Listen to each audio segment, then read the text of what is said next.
Há poetas que escrevem para compreender o mundo. E há aqueles que escrevem porque o mundo é incompreensível demais. Carlos Drummond de Andrade pertence a esta segunda estirpe. Ele é o poeta da contradição, aquele que observa a vida com um olho na pedra e outro no coração. Sua poesia não consola nem ensina, interroga. É o gesto de quem sabe que viver é um constante embate entre o eu e o todo, entre o íntimo e o histórico, entre o homem e o país que o molda e o fere. Drummond nasceu em um Brasil que ainda tateava sua própria identidade. O século XX avançava com suas promessas de modernidade, mas o país continuava dividido entre o atraso rural e o sonho urbano. E no meio desse impasse estava ele, o mineiro discreto de Itabira, transformando em verso o espanto de existir. Sua palavra não é grito, é murmúrio denso, feito de perplexidade e ironia. Ele escreve para entender como se constrói uma alma em um país que ainda não aprendeu a se olhar no espelho. Antes de A Rosa do Povo, havia o homem comum diante do caos. O funcionário público, o observador silencioso, o sujeito tímido que carregava dentro de si uma revolução de afetos e pensamentos. Drummond nunca foi herói, nem quis ser. Ele foi testemunha. E sua poesia é o registro mais preciso de uma consciência brasileira em formação, a do indivíduo que percebe que o destino do país é também o seu próprio. Nas décadas de 1930 e 1940, o mundo ardia em guerras e ditaduras. O Brasil, sob Getúlio Vargas, vivia o autoritarismo do Estado Novo. Havia censura, medo, desigualdade, mas também uma sede de mudança. A poesia de Drummond nasce desse conflito entre desencanto e esperança. Sua linguagem é moderna, mas não perde o chão da humanidade.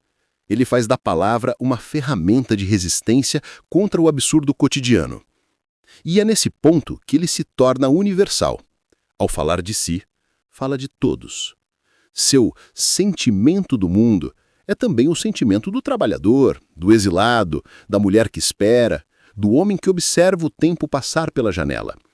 Drummond compreende que o poeta não é um profeta distante, mas um cidadão perplexo. O poema é sua forma de estar no mundo, uma forma ética, sensível e política. Antes de A Rosa do Povo, havia o homem comum diante do caos. O funcionário público, o observador silencioso, o sujeito tímido que carregava dentro de si uma revolução de afetos e pensamentos. Drummond nunca foi herói, nem quis ser. Ele foi testemunha. E sua poesia é o registro mais preciso de uma consciência brasileira em formação, a do indivíduo que percebe que o destino do país é também o seu próprio. Nas décadas de 1930 e 1940, o mundo ardia em guerras e ditaduras. O Brasil, sob Getúlio Vargas, vivia o autoritarismo do Estado Novo. Havia censura, medo, desigualdade, mas também uma sede de mudança. A poesia de Drummond nasce desse conflito entre desencanto e esperança. Sua linguagem é moderna, mas não perde o chão da humanidade. Ele faz da palavra uma ferramenta de resistência contra o absurdo cotidiano. E é nesse ponto que ele se torna universal. Ao falar de si, fala de todos. Seu sentimento do mundo é também o sentimento do trabalhador, do exilado, da mulher que espera, do homem que observa o tempo passar pela janela. Drummond compreende que o poeta não é um profeta distante, mas um cidadão perplexo. O poema é sua forma de estar no mundo, uma forma ética, sensível e política. Antes de A Rosa do Povo, Drummond já entendia que o eu e o coletivo são indissociáveis. A dor íntima é também reflexo da dor nacional. O tédio, o medo, o amor, o fracasso, tudo se mistura à paisagem social. A miséria, a violência velada do cotidiano. Ele observa Itabira e vê o Brasil. Observa o Brasil e enxerga o homem, esse ser que tenta florescer em meio ao concreto. Sua poesia é o retrato da tensão entre o sonho e o desencanto, entre a palavra e o silêncio. Drummond sabe que a beleza é insuficiente diante do sofrimento, mas também sabe que sem beleza não há salvação possível. Ele é o poeta que não promete nada, mas oferece lucidez. E às vezes, isso é mais revolucionário do que a fé. Drummond nos convida a reconhecer nossas contradições. Ele fala de amor e desamparo, de política e solidão, de fé e ironia, de humanidade e desespero. Sua obra não tenta resolver o país, mas expô-lo, como quem abre uma ferida para deixá-la respirar. A Rosa do Povo, que viria depois, seria o ápice dessa inquietação, mas antes dela já havia o homem que via a poesia nas coisas pequenas e tragédia nas grandes. Já havia o olhar que viu o Brasil não apenas como território, mas como condição existencial. O Brasil de Drummond é feito de ausências e esperanças. E é nesse cenário que sua poesia floresce como resistência. Uma flor nascida entre pedras. A mesma pedra que ele carrega no meio do caminho é também o símbolo de sua persistência. Tropeço e fundamento. Obstáculo e chão. Ele transforma o cotidiano em reflexão. O desespero em verso. O silêncio em diálogo. Drummond é o poeta que entende o indivíduo como espelho da nação. A solidão de um é a solidão de todos. O país, com suas falhas e grandezas, é a matéria bruta da poesia. E talvez seja esse o maior gesto político da arte, reconhecer-se humano em meio à desumanidade. E assim se abre o caminho para A Rosa do Povo, um livro que não busca respostas, mas insiste em fazer perguntas. Porque Drummond sabia e nos ensinou que o verdadeiro compromisso do poeta é com a verdade do sentimento e com a coragem de olhar o mundo sem anestesia. No meio do caminho, há um homem. E nesse homem, há um país inteiro tentando se entender. Autor e obra. Carlos Drummond de Andrade não é apenas um dos maiores poetas brasileiros. Ele é um modo de ver o mundo. Sua obra ultrapassa o campo da literatura e se torna uma espécie de consciência nacional. Drummond é o homem comum que traduz o extraordinário do cotidiano. O intelectual que não se afasta da rua. O mineiro introspectivo que se torna universal justamente por não disfarçar suas dúvidas, suas fraquezas, sua perplexidade diante da vida. Nascido em 1802 em Itabira, Minas Gerais, Drummond cresceu cercado por montanhas e silêncios. Esse cenário formou uma paisagem de contenção e introspecção, de horizontes fechados e reflexões abertas. Sua poesia nasce dessa contenção, dessa necessidade de falar o indizível, de tentar dar forma àquilo que escapa à linguagem. Antes de se tornar poeta, foi funcionário público, jornalista, cronista. Mas em todas as funções havia o mesmo gesto, o da observação. Drummond observava o Brasil com o olhar de quem amava, mas também se irritava. Ele viu o país como uma promessa inacabada, uma obra em constante construção, feita de esperanças frustradas e resistências silenciosas. Sua poesia não é feita de grandes gestos, mas de pequenos abalos. Não há heróis em seus versos, há gente comum. O trabalhador cansado, o amante inseguro, o poeta desajustado, o homem que duvida do sentido das coisas. Drummond transformou o banal em épico e, ao fazê-lo, revelou que a poesia é também uma forma de sociologia sensível, uma maneira de entender o país a partir do indivíduo. Quando publica A Rosa do Povo, em 1945, Drummond já havia consolidado sua voz poética com livros como Alguma Poesia, Sentimento do Mundo e José. No entanto, é em A Rosa do Povo que essa voz atinge sua maturidade plena. A obra é o resultado de um tempo de guerra e repressão, mas também de uma intensa vida interior. O Brasil estava sob o Estado Novo de Vargas. A Segunda Guerra Mundial devastava a Europa e a humanidade parecia à beira da exaustão. Nesse cenário, o poeta, que antes se concentrava no eu, volta seu olhar para o nós. A Rosa do Povo é o livro da consciência coletiva. Drummond, sem abandonar a melancolia e o humor que o caracterizam, transforma sua poesia em instrumento de reflexão sobre a condição humana e social. A rosa, símbolo da beleza e da esperança, floresce no meio da lama, entre a guerra e a miséria, como uma tentativa de resistência. É uma rosa política, mas também profundamente humana. Há em A Rosa do Povo uma linguagem que respira contradição. O poeta é ao mesmo tempo o indivíduo que sofre e o cidadão que observa. Ele escreve versos que falam da intimidade da história, do amor e da morte, da cidade e do campo, da fé e do desencanto. Cada poema é um fragmento do homem moderno diante da catástrofe, um registro do espanto e da lucidez. Drummond não faz discursos, ele confessa. Sua força está justamente na sutileza. Ele fala de política sem slogans, de dor sem melodrama, de esperança sem ingenuidade. Sua ironia é uma forma de defesa. Seu pessimismo é um tipo de ética. Ele não acredita em heróis, mas acredita na persistência dos homens comuns. E essa crença silenciosa é, em si, uma revolução. A Rosa do Povo é também o ápice do diálogo entre o homem e o poeta. Nele, Drummond não se esconde atrás de metáforas, ele se expõe. Seus versos se abrem como feridas e como jardins.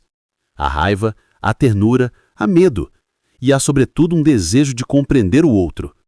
A poesia, para ele, é uma forma de comunhão, um modo de transformar a solidão em ponte. Carlos Drummond de Andrade, o homem tímido e discreto de Minas, se torna nesse livro o poeta da humanidade. Ele entende que a rosa do Povo é frágil, mas necessária. Que a arte não muda o mundo, mas muda a maneira como o olhamos.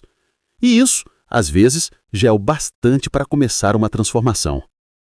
Em A Rosa do Povo, o lirismo se encontra com a história e o verso se torna um ato ético. Drummond escreve porque precisa lembrar que o homem ainda pode ser digno, mesmo quando o mundo parece desabar.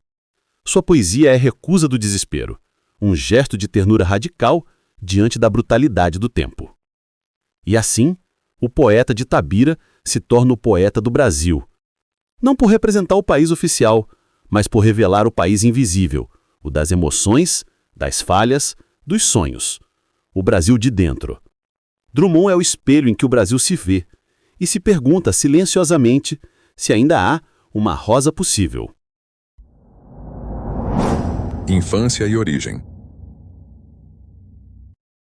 Itabira, uma palavra pequena para um universo inteiro. Entre montanhas silenciosas e o ritmo lento de uma cidade mineira do início do século XX, nasceu Carlos Drummond de Andrade, em 31 de outubro de 1902. O menino que um dia escreveria "No meio do caminho tinha uma pedra", começou sua vida cercado por pedras reais, aquelas que compõem o cenário mineral e imutável de Minas Gerais, e que parecem guardar os segredos do tempo. Itabira foi, ao mesmo tempo, o berço e o cárcere de Drummond. Ele amava e temia a cidade. Dizia em versos que Itabira era apenas uma fotografia na parede, mas como doía. Essa dor que atravessa a memória é o primeiro retrato da sua poesia, o sentimento de pertencimento e perda, o conflito entre o desejo de partir e a culpa por querer deixar para trás o que lhe formou. Itabira, uma palavra pequena para um universo inteiro. Entre montanhas silenciosas e o ritmo lento de uma cidade mineira do início do século XX, nasceu Carlos Drummond de Andrade, em 31 de outubro de 1902. O menino que um dia escreveria "No meio do caminho tinha uma pedra", começou sua vida cercado por pedras reais, aquelas que compõem o cenário mineral e imutável de Minas Gerais e que parecem guardar os segredos do tempo. Itabira foi, ao mesmo tempo, o berço e o cárcere de Drummond. Ele amava e temia a cidade. Dizia em versos que Itabira era apenas uma fotografia na parede, mas como doía. Essa dor que atravessa a memória é o primeiro retrato da sua poesia, o sentimento de pertencimento e perda, o conflito entre o desejo de partir e a culpa por querer deixar para trás o que lhe formou. A infância de Drummond foi moldada por contrastes. Filho de uma família tradicional de fazendeiros, cresceu em meio à rigidez moral e à religiosidade típica do interior mineiro. A casa era grande, mas o menino se sentia pequeno dentro dela, cercado por silêncios, normas e expectativas. Essa atmosfera de contenção se transformaria mais tarde em sua linguagem contida, precisa, feita de pausas e entrelinhas. Drummond foi, desde cedo, o observador. Enquanto outras crianças corriam pelos quintais, ele observava o movimento do vento, o gesto das pessoas, o som dos sinos. Era um menino introspectivo, curioso, que preferia o mundo dos livros ao das brincadeiras. O pai, dono de terras, representava a tradição. A mãe doce e melancólica era o afeto silencioso. Entre ambos, o menino aprendeu que o amor e a autoridade convivem em tensão, tema que mais tarde reapareceria em sua poesia com frequência. A paisagem de Itabira não é apenas cenário, é personagem. As montanhas, os vales, a poeira, o isolamento, tudo isso se infiltra nos versos de Drummond como matéria simbólica. As pedras de sua infância se tornam metáforas do obstáculo, da solidão, da permanência. O menino aprendeu cedo que o mundo é feito de resistências. Talvez por isso sua poesia, mesmo quando fala de ternura, carrega o peso da terra e o sabor do ferro. Na escola, Drummond não era um aluno disciplinado. Expulso do colégio jesuíta em Nova Friburgo por insubordinação mental, mostrou desde cedo o inconformismo que marcaria sua trajetória. Não aceitava verdades prontas, não se dobrava à autoridade. Preferia a dúvida, a ironia, o pensamento. Esse episódio, aparentemente banal, simboliza algo essencial: o nascimento de um espírito crítico, de um poeta que faria da palavra uma forma de desobediência. A infância para Drummond nunca foi apenas uma lembrança distante. Foi um território simbólico, uma lente para compreender o homem adulto. Nos poemas de maturidade, ele retorna constantemente à figura do menino itabirano, solitário, introspectivo, encantado e ferido. É o menino que olha o mundo com um misto de medo e curiosidade e que, de alguma forma, nunca deixam de habitar o poeta. Há algo de mineral em sua infância. O tempo ali não flui, cristaliza-se. É o tempo da observação, do silêncio e da interioridade. Drummond cresceu em um espaço onde o verbo era raro, mas carregado de significado. O silêncio mineiro, tão característico, ensinou-lhe o valor da palavra exata, aquela que diz, sem precisar gritar. Mas Itabira também lhe ensinou o exílio. Quando adulto, Drummond partiria para o Rio de Janeiro, levando consigo uma Itabira imaginária, feita de memórias e ausências. Essa cidade da infância, ao mesmo tempo amada e abandonada, se tornaria o símbolo de sua poesia. Um lugar que dói porque não se pode voltar. Em suas palavras, Itabira é apenas uma fotografia na parede. Mas essa fotografia pulsa. É a imagem do Brasil profundo, da infância perdida, da identidade que insiste em permanecer mesmo quando se tenta escapar dela. É o retrato de um menino que aprendeu cedo que toda a vida é feita de partidas e que cada partida carrega em si uma nova forma de solidão. Drummond nunca deixou de ser um menino que olha as montanhas e tenta compreender o mundo. Itabira é sua origem e seu destino. É o ponto de partida e o peso do retorno impossível. O poeta que se tornaria a voz do sentimento do mundo nasceu antes de tudo como um menino que sentia demais o pequeno universo à sua volta. E talvez seja por isso que, mesmo quando fala da humanidade inteira, Drummond continua falando de Itabira, esse lugar inventado que existe dentro de cada um de nós, onde nasce o espanto e a saudade. Primeiros obstáculos. Há exílios que não dependem de fronteiras. Há expulsões que acontecem dentro da própria alma. Carlos Drummond de Andrade, ainda jovem, descobriu que pertencera a uma ferida que nunca cicatriza. Quando deixou Itabira para estudar em colégios distantes, carregava na bagagem o peso da timidez, a sensação de deslocamento e o olhar desconfiado sobre o mundo. Era um jovem que já trazia dentro de si o silêncio das montanhas e a inquietação de quem pressente que o mundo é vasto demais para caber em suas perguntas.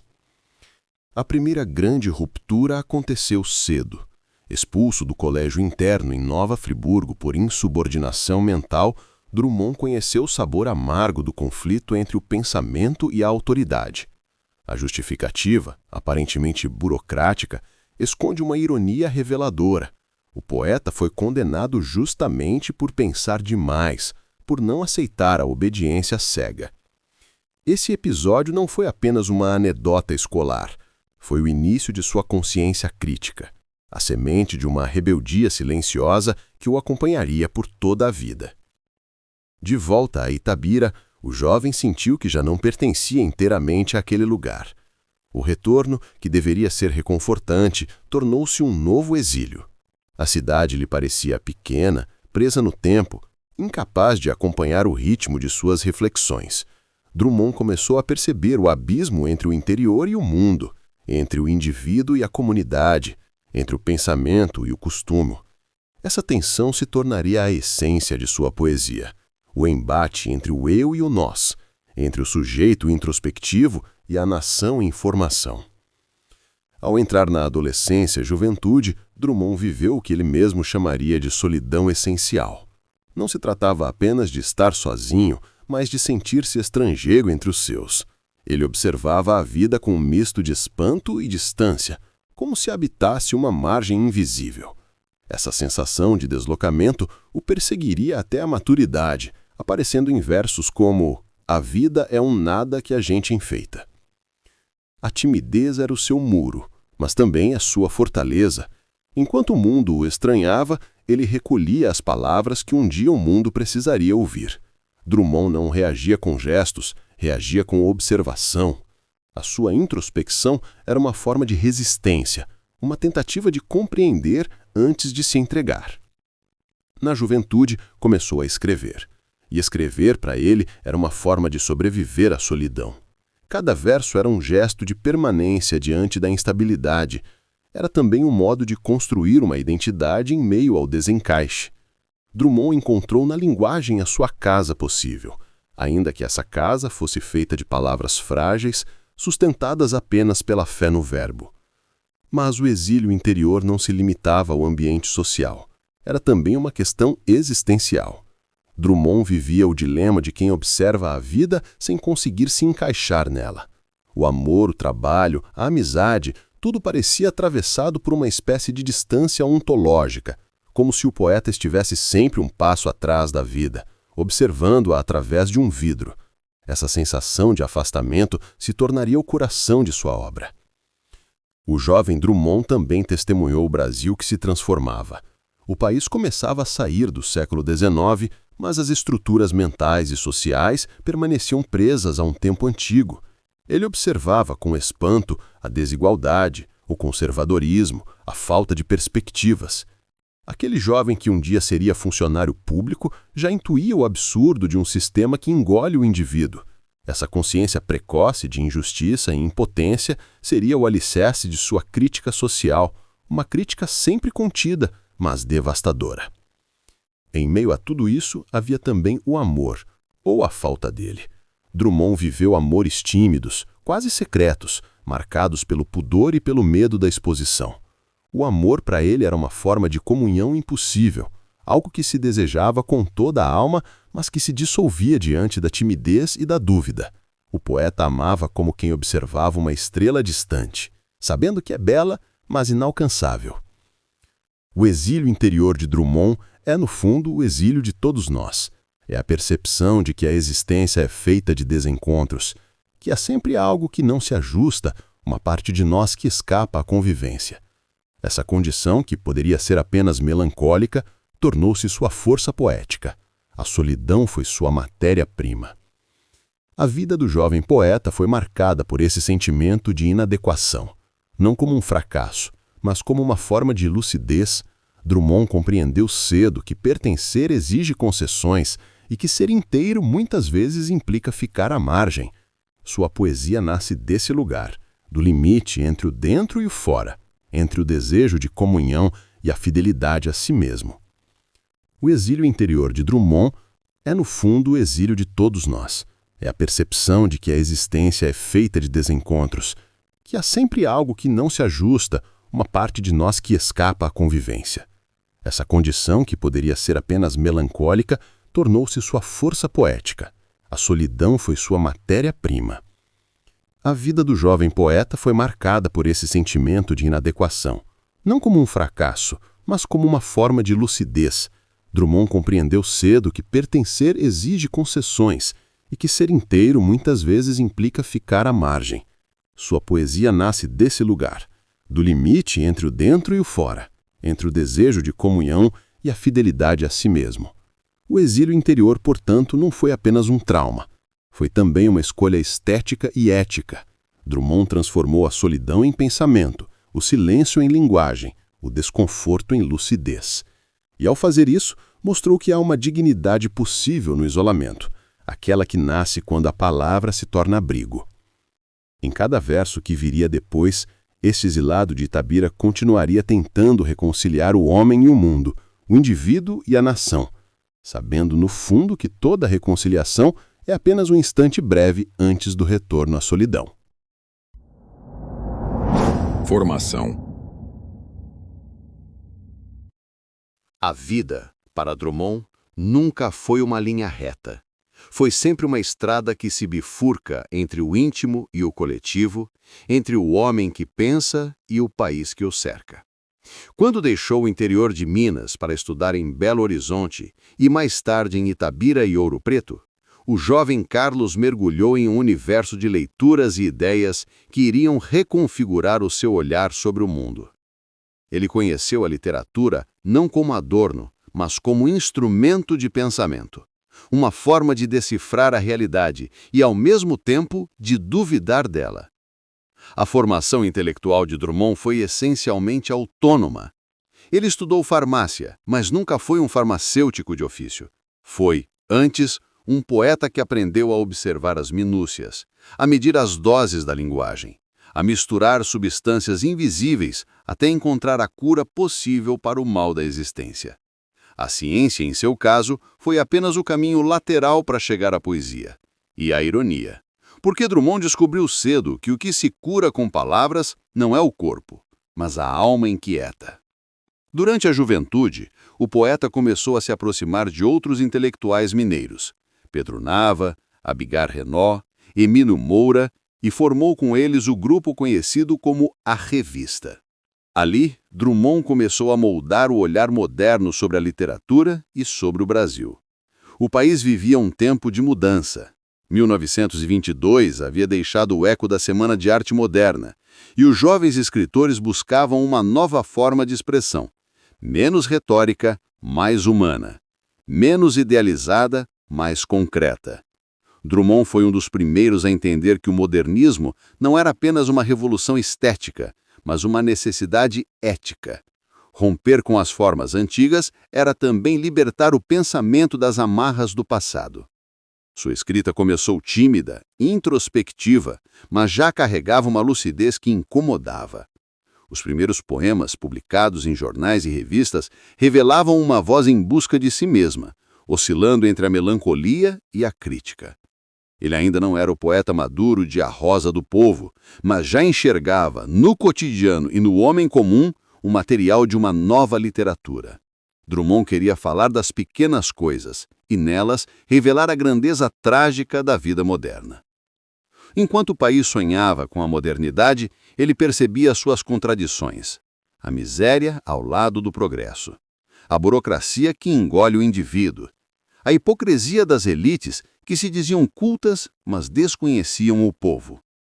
Em suas leituras de Machado de Assis, Baudelaire e Fernando Pessoa, Drummond aprendeu que a ironia é uma forma de lucidez, que rir do absurdo é também uma forma de resistir a ele.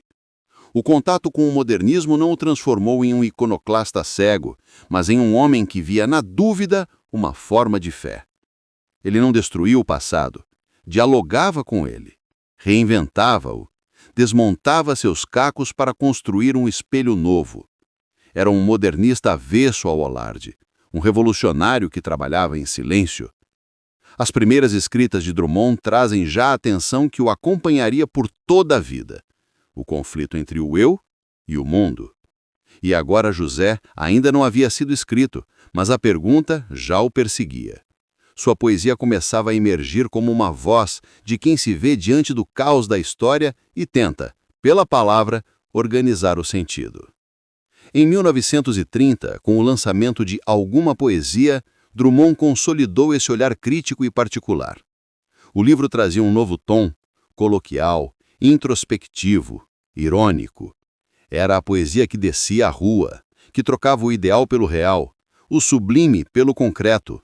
Ao mesmo tempo em que rompia com a retórica parnasiana, ele se afastava do sentimentalismo fácil. A vida moderna aparecia ali pela primeira vez, em toda a sua banalidade e espanto. Drummond formava-se não em academias, mas na observação do cotidiano. Cada rosto anônimo, cada cena de cidade, cada silêncio doméstico era uma aula. Ele percebia que a poesia podia nascer do que não é heróico, do que não é grandioso, e que talvez a verdadeira grandeza da arte esteja justamente em olhar o pequeno com gravidade. Seu estilo se consolidou nessa década de efervescência intelectual e contradição política. Enquanto o país mergulhava em crises e ditaduras, Drummond se firmava como a consciência que observa, o olhar que, sem gritar, revela. Ele não precisava de gestos inflamados, bastava uma vírgula bem colocada para desmontar a farsa do poder. A formação de Drummond foi, portanto, mais espiritual do que acadêmica. Foi o aprendizado da dúvida, da ironia, da solidão e da compaixão. Ele aprendeu com o modernismo que o poeta não deve ser um ornamento da cultura, mas um espelho incômodo, que a palavra, quando verdadeira, não consola, revela. E é nesse ponto que nasce o olhar crítico de Drummond, o olhar que atravessa a superfície, que duvida dos discursos, que transforma a experiência pessoal em metáfora do coletivo. Ele aprenderia nas próximas décadas que o poeta não é apenas quem escreve, mas quem resiste, quem se recusa a fechar os olhos. Drummond formou-se, enfim, na escola da inquietude. E dali sairia o poeta que, com um simples verso, faria o Brasil olhar para si mesmo, sem máscaras, sem ilusões, com o espelho brutal da poesia. O grande conflito. Há uma imagem que percorre silenciosa a trajetória de Carlos Drummond de Andrade, a do homem sentado diante de uma mesa de escritório, entre pilhas de papéis, carimbos e relatórios, enquanto dentro dele lateja o poeta que sonha, observa, se revolta e escreve. Esse contraste entre o homem burocrático e o artista sensível não foi apenas um detalhe biográfico, foi o centro do seu conflito existencial. Drummond viveu, como poucos, a contradição entre a rotina impessoal e a vida interior. Funcionário público exemplar, serviu durante décadas no Ministério da Educação e Saúde e mais tarde no Serviço do Patrimônio Histórico e Artístico Nacional. Cumpria horários, assinava documentos, elaborava relatórios. Mas atrás daquela aparência metódica, escondia-se o homem que enxergava poesia até mesmo nas sombras das repartições. O poeta via a solidão dos corredores, o vazio das normas, a humanidade perdida na burocracia. Essa vida dupla o marcou profundamente. Ele era ao mesmo tempo o observador e o prisioneiro do sistema. Tinha consciência da engrenagem que o cercava, mas também do dever ético de não se deixar anestesiar por ela. O conflito entre o homem que trabalha e o homem que sente aparece em seus versos como uma espécie de ferida aberta. O incômodo de quem precisa sobreviver dentro de uma estrutura que asfixia a sensibilidade. O poema, O Mito, de Sentimento do Mundo, já anuncia essa luta. Chegaste, ó mito burocrático, todo envolto em papéis e em penas. É o poeta que se reconhece submerso na máquina do Estado, mas que se recusa a ser reduzido a um número, a uma função. Para Drummond, a burocracia era o retrato cruel da modernidade, o mecanismo que transforma pessoas em engrenagens, aonde o humano é substituído pelo processo e a alma pelo protocolo. No entanto, o poeta não fugiu desse cenário. Permaneceu nele como quem se infiltra no sistema para compreender suas falhas por dentro. E foi dessa convivência com o absurdo que nasceu parte de sua lucidez. A poesia em Drummond é o espaço da resistência silenciosa, o lugar onde o homem comum recupera sua humanidade. Mas há outro conflito, mais íntimo, que atravessa sua obra, o da timidez e da introspecção. Drummond era um homem reservado, avesso aos holofotes. Nunca quis ser o centro das atenções, tampouco o símbolo de uma geração. Rejeitava rótulos, evitava entrevistas, recusava homenagens. Essa recusa não vinha de arrogância, mas de uma ética pessoal. Acreditava que a poesia deve falar mais alto que o poeta. Essa contenção exterior, porém, abrigava uma intensidade emocional rara. Por trás da aparente serenidade, havia um homem em permanente conflito com o mundo. A solidão, a sensação de deslocamento, a consciência aguda das injustiças, tudo isso corroía em silêncio e se transmutava em versos. Ele próprio reconhecia: sou um homem dividido. O funcionário e o poeta brigam dentro de mim. Nos anos 1940, com a Segunda Guerra Mundial devastando o planeta, esse conflito interno se amplificou. Drummond, diante das notícias de horror e das contradições da vida moderna, sentiu o peso da impotência humana. De um lado, o poeta sensível, compassivo, indignado. De outro, o homem que precisa continuar vivendo, pagando contas, cumprindo deveres. É dessa tensão que nasce A Rosa do Povo, sua obra mais política e humana, escrita entre 1943 e 1945, onde o eu individual se dissolve na dor coletiva. O funcionário, portanto, nunca foi inimigo do poeta. Era sua outra face, o espelho em que Drummond via refletida a mediocridade e a grandeza do homem comum. Enquanto carimbava papéis, o poeta observava os dramas silenciosos da cidade, as pequenas tragédias do cotidiano. Era dali, do coração da burocracia, que ele extraía a substância da poesia. Esse conflito também era simbólico. Representava o embate entre o Brasil sonhado e o Brasil real. O Brasil moderno, cheio de promessas, ainda sustentava uma estrutura desigual e excludente. O poeta, que viveu as décadas de ditaduras, de industrialização e de censura, sabia que a palavra era uma forma de resistência. Mesmo dentro do ofício burocrático, Drummond manteve-se livre, livre no pensamento, na imaginação, na recusa ao conformismo. Ele compreendeu que o grande dilema do homem moderno é viver entre a engrenagem e o sonho, e fez da poesia o espaço onde essas forças colidem. O homem, as viagens, mãos dadas, nosso tempo. Em todos esses poemas, o poeta se reconhece como parte do mundo e, ao mesmo tempo, como seu crítico mais feroz. A fúria de Drummond nunca foi estrondosa, era uma fúria contida, meticulosa, lapidada. Seu protesto vinha na forma da ironia e da melancolia.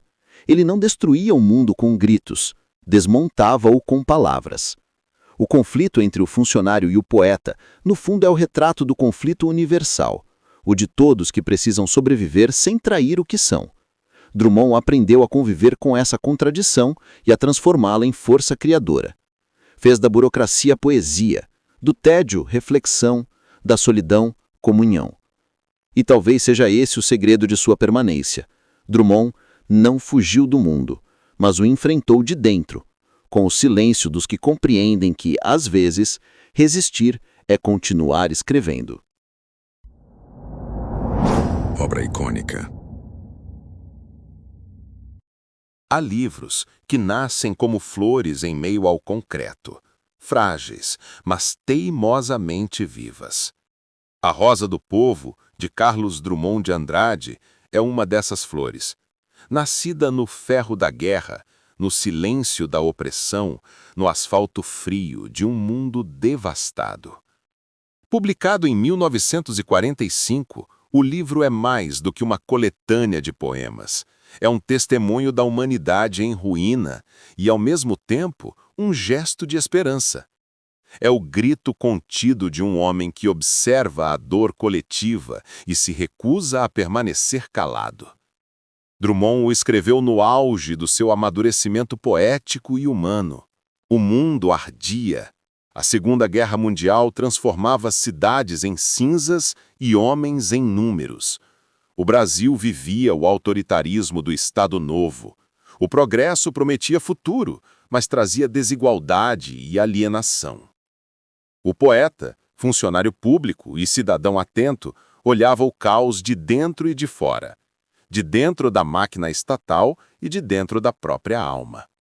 A Rosa do Povo é o encontro entre essas duas perspectivas, a do homem comum e a do pensador que busca sentido em meio ao absurdo. O título é por si só uma síntese de seu projeto poético. Rosa é o símbolo da beleza, da delicadeza, da arte. Povo é o chão da realidade, o corpo coletivo, o sofrimento anônimo. Ao unir os dois, Drummond propõe uma poesia que floresce no asfalto, uma arte que não se refugia da vida, mas se suja dela. É o casamento da estética com a ética, da flor com o ferro. A escrita desse livro foi marcada por um estado de profunda inquietação. Drummond não queria apenas expressar sentimentos individuais, mas compreender o destino humano em sua dimensão histórica.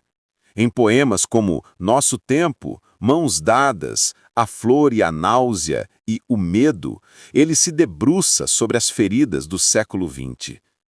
É o poeta que vê a civilização em colapso, mas ainda acredita que da lama pode brotar um novo sentido. Em A Flor e a Náusea, um dos textos mais emblemáticos, ele escreve: Uma flor nasceu na rua. Passem de longe bondes, ônibus, rio de aço do tráfego. Uma flor ainda desbotada ilude a polícia, rompe o asfalto. Façam completo silêncio. Paralisem os negócios. Garanto que uma flor nasceu. Nesse poema, a flor é metáfora da resistência. O gesto poético que insiste, que rompe o endurecimento do mundo. É o próprio ato de escrever em tempos sombrios. Drummond transforma o cotidiano banal em símbolo do milagre. A flor que nasce entre os escombros é o mesmo que a poesia que resiste à barbárie. Mas não há ingenuidade em A Rosa do Povo. O otimismo de Drummond é tenso, ferido, lúcido. Ele não acredita em redenções fáceis. Sua esperança é feita de dúvida, de cansaço, de consciência. Por isso, o livro é um dos mais humanos da literatura brasileira, porque não idealiza, não simplifica, não consola. Ele compreende que a beleza só tem valor se enfrentar a dor. A construção dos poemas revela um Drummond mais direto e político, sem perder a densidade filosófica. A linguagem, embora clara, é carregada de imagens simbólicas. O poeta fala do medo, da solidão, da guerra, da injustiça, mas também da ternura, da memória e da persistência. Cada verso é uma tentativa de reconciliação entre o indivíduo e o coletivo. Escrever A Rosa do Povo foi para Drummond um ato ético. Ele próprio afirmou: é preciso participar. A poesia que antes fora introspectiva e irônica, agora se abre ao mundo. Ele abandona o isolamento do eu e assume o nós. O poeta se torna testemunha do tempo. Um homem comum que fala por todos. Esse movimento é revolucionário dentro da própria obra drummondiana. Se em alguma poesia o tom era mais íntimo e pessoal, e em Sentimento do Mundo surgia a consciência social, em A Rosa do Povo ocorre o amadurecimento completo, a fusão do humano com o histórico. O poeta não observa mais a distância, ele está dentro da multidão, sentindo o peso e o pulso do mundo. O processo criativo de Drummond foi lento e doloroso. Escrevia à noite, em silêncio, muitas vezes após um dia inteiro de trabalho. A guerra, as notícias de campos de concentração, a repressão política e a desigualdade brasileira formavam o pano de fundo de sua inspiração. Era um tempo de medo, e escrever era também um risco, um gesto de lucidez em meio à cegueira coletiva. A Rosa do Povo é o testemunho desse enfrentamento. É o livro de um homem que não se esconde. Drummond olha a realidade com o mesmo rigor que examina o próprio coração.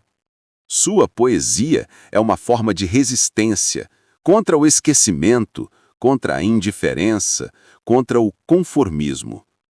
Ao final, o poeta descobre que a flor não é a promessa de salvação, mas o símbolo da insistência da vida. Ela nasce, mesmo sabendo que pode ser pisada. Ela floresce, mesmo no chão duro do mundo. Essa é a lição de A Rosa do Povo. A poesia não muda o mundo, mas impede que ele se feche completamente à esperança. Drummond escreveu esse livro com as mãos sujas de mundo e o coração limpo de mentira.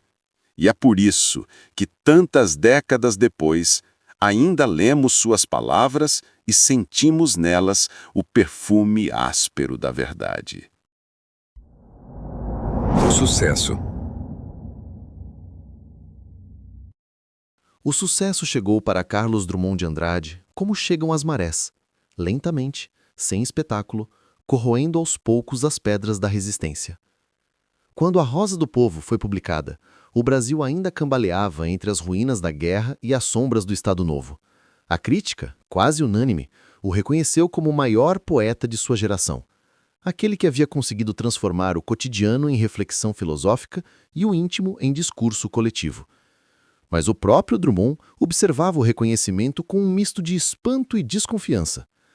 Ele não se via como um ídolo literário, e sim como um homem comum, frágil, anônimo, alguém que escrevia para compreender, não para brilhar.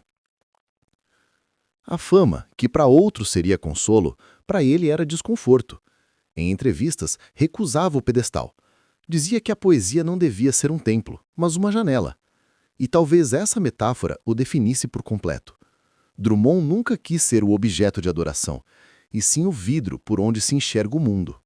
Seu nome crescia nos jornais, nas escolas, nos prêmios, mas, dentro de si, o poeta permanecia o mesmo homem atrás do bigode, aquele que duvidava, hesitava, tropeçava nas palavras. O reconhecimento público trouxe uma consequência curiosa.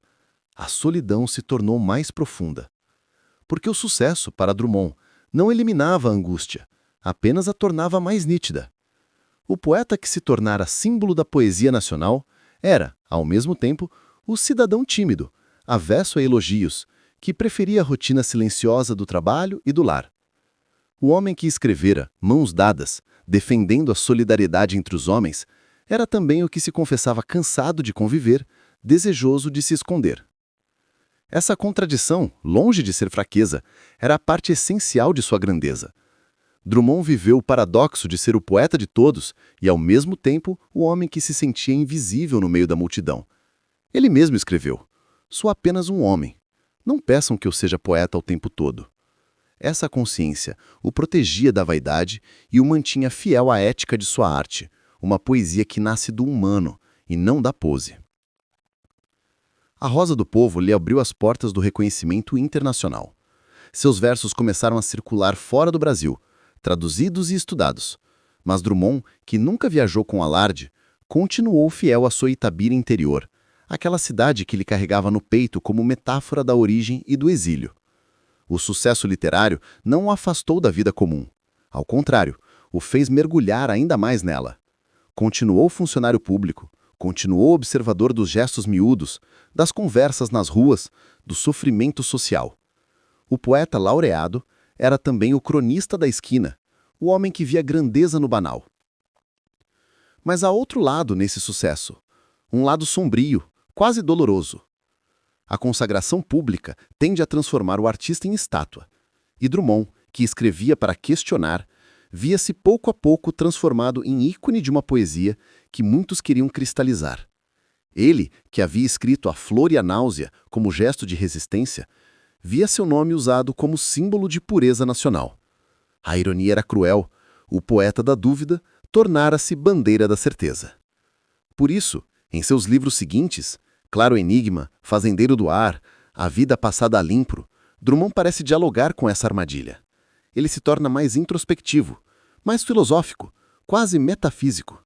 É como se dissesse: "Vocês me aplaudem, mas ainda não me compreendem." Sua poesia, longe de repetir fórmulas, continua em busca do incerto. É o sucesso que o público enxerga, é a inquietude que o poeta carrega. O reconhecimento também trouxe o peso da responsabilidade. A voz drummondiana passou a ser esperada em momentos de crise nacional. E ele nunca se furtou a falar, mesmo quando o silêncio seria mais confortável. Durante a ditadura militar, por exemplo, sua poesia manteve o tom crítico, embora velado, defendendo a liberdade e a dignidade humana. Ele sabia que a palavra, mesmo frágil, podia ser trincheira, e mais uma vez fez da flor um ato político. Mas quanto mais o poeta crescia diante dos outros, mais diminuía diante de si. O reflexo era um homem cansado, um ser finito, alguém que percebia o absurdo de ser celebrado por transformar em verso aquilo que o machucava. Essa lucidez o acompanhou até o fim. Drummond nunca se acreditou um vencedor. Em um de seus poemas tardios, confessa: ganhei o quê, afinal, com essa poesia? E essa pergunta ecoa como uma ferida ética, o questionamento de quem entende que o verdadeiro êxito de um poeta não está em ser lembrado, mas em ter dito o que precisava ser dito, mesmo quando ninguém queria ouvir. O sucesso, portanto, não o seduziu, o atravessou. Tornou-se parte da sua solidão, fez dele um símbolo, mas também um fantasma, um homem que via sua própria imagem multiplicada e já não sabia qual delas era real. E talvez aí esteja o maior ensinamento de Drummond. Compreender que o reconhecimento não é o contrário do fracasso, mas apenas uma de suas formas. A Rosa do Povo o consagrou, mas foi o silêncio, aquele entre os versos, que o manteve humano. Porque Drummond sabia que, no fim, toda a glória é efêmera e só o que fica é a pergunta que nunca se apaga. E agora, José? E talvez, no fundo, ele tenha sido sempre isso, um José entre tantos, o poeta que transformou o anonimato em espelho do mundo.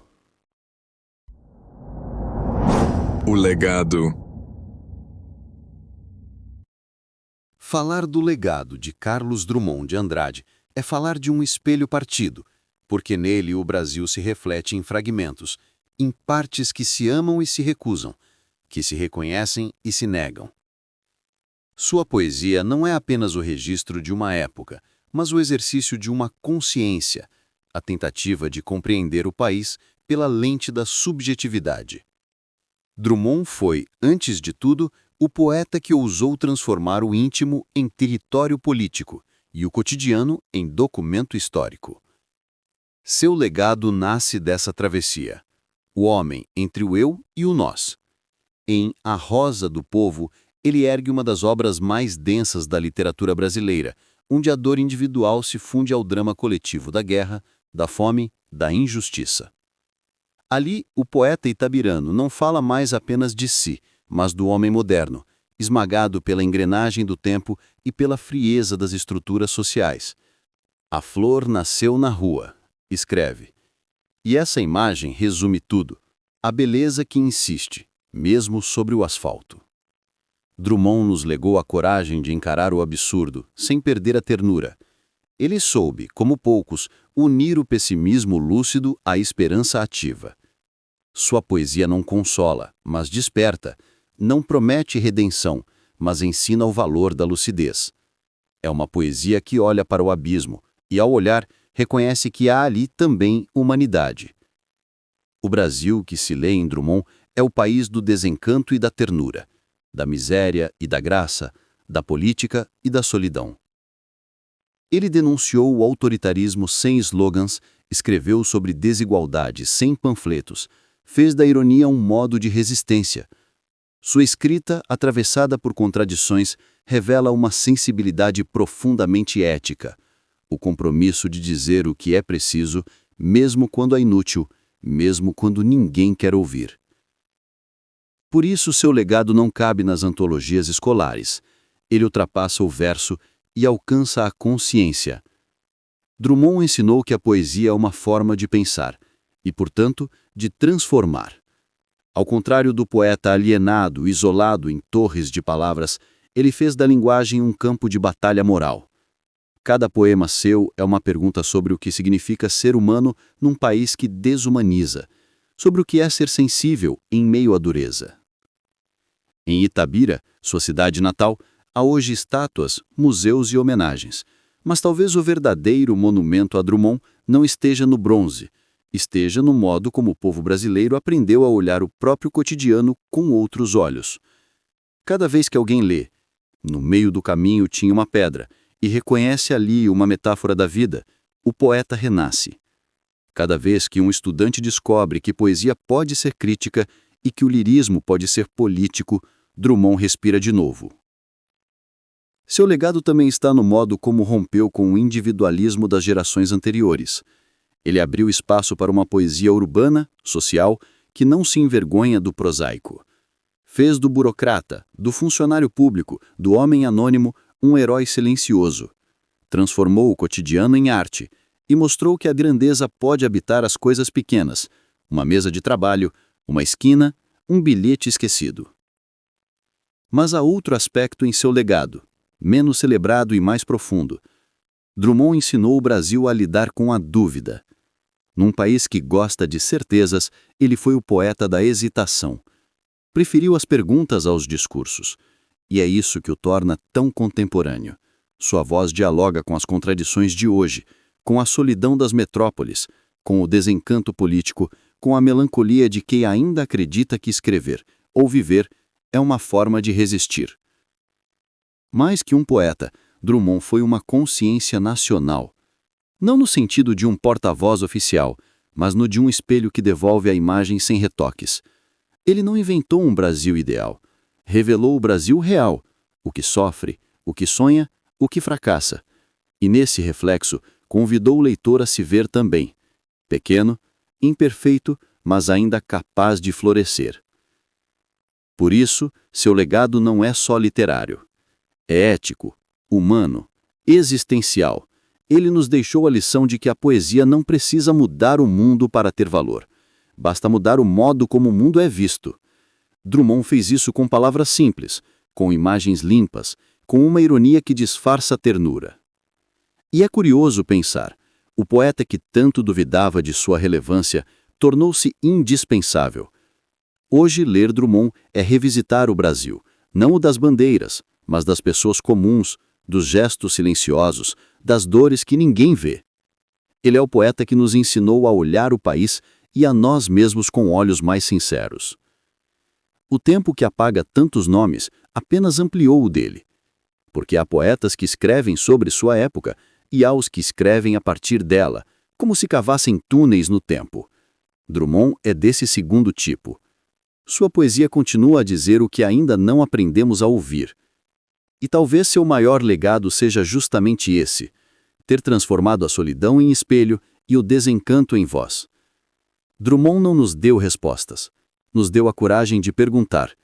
E é por isso que ainda hoje, ao abrirmos suas páginas, sentimos o eco da consciência, esse murmúrio que atravessa gerações e continua a dizer, no meio do caminho, ainda há pedras. Mas há também poesia. Para finalizar,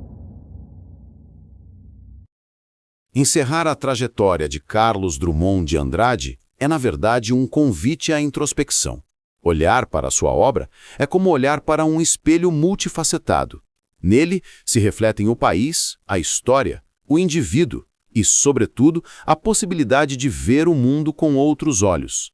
Drummond não apenas escreveu poesia, ele inventou modos de enxergar o que é invisível à pressa cotidiana, ao barulho das cidades, à indiferença das massas.